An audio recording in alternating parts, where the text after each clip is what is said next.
Do you want to show blue ticks on WhatsApp? You can turn on blue ticks on WhatsApp with just a few simple steps. Before we begin, please like this video and subscribe to our channel for more tutorials and tips. I've also included some helpful tools and apps in the description, so be sure to check them out. To show blue ticks on WhatsApp. First, open the WhatsApp application on your mobile device. Once you're in WhatsApp, tap on the three dots icon at the top right corner. If you're using an iPhone, tap on Settings at the bottom right. From the pop-up menu, tap on Settings. Now, a new screen will appear. Tap on Privacy from the list of options.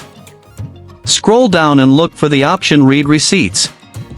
You'll see a toggle switch next to Read Receipts. Turn on this toggle switch button to enable blue ticks in your WhatsApp chat conversation.